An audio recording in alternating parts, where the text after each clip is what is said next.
Please అండి. దయచేసి ఒక్క లైక్ చేసి చివరి వరకు చూడండి. ఈ వీడియో చాలా బాగుంటుంది. ఏమేమో వీడియోలు చూస్తూ లైక్స్ కొడుతుంటారు. కానీ లైఫ్‌లో జరిగే వాటి గురించి చెప్తే ఎవరు లైక్స్ చేయడం లేదు. ఇటువంటి వీడియోస్ కావాలంటే తప్పకుండా లైక్ చేయండి.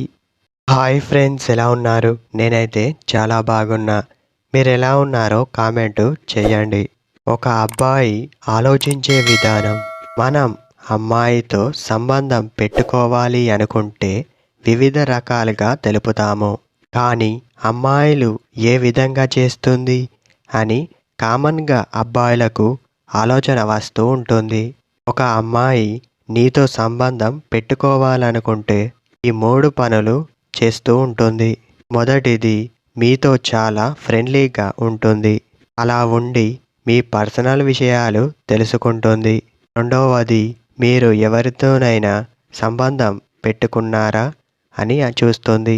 ఒకవేళ మీరు వేరే రిలేషన్లో ఉంటే తను పక్కకు తప్పుకుంటుంది.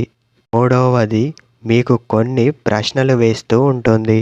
మీ మనసులో ఏముందో అది తెలుసుకుంటుంది. తను అలా తెలుసుకోవడంలో ఎటువంటి సందేహం లేదు. మళ్ళీ అందులోనూ మీతో సరిగ్గా మాట్లాడదు. ఎందుకులే మాట్లాడదాం అని కాకుండా సరిగ్గా మీరు ఎక్కడ టెంప్ట్ అవుతారో అలాంటి మాటలు మీ ముందు తీస్తూ ఉంటుంది. ఎవరి ఇష్టాలు వాళ్ళకు ఉంటాయి. కామన్గా ఎవరికైనా అలాగే ఉంటాయి. కానీ ఒక అమ్మాయి మీతో సంబంధం పెట్టుకోవాలి అనుకుంటే మాత్రం తను ప్రత్యేకంగా ఇలాంటి పనులు చేస్తూ ఉంటుంది అని అర్థం. ఇలాగే ఆలోచించి నిర్ణయాలు తీసుకుంటూ ఉంటారు. ఇది ఈరోజు వీడియో. నెక్స్ట్ వీడియోతో కలుద్దాం.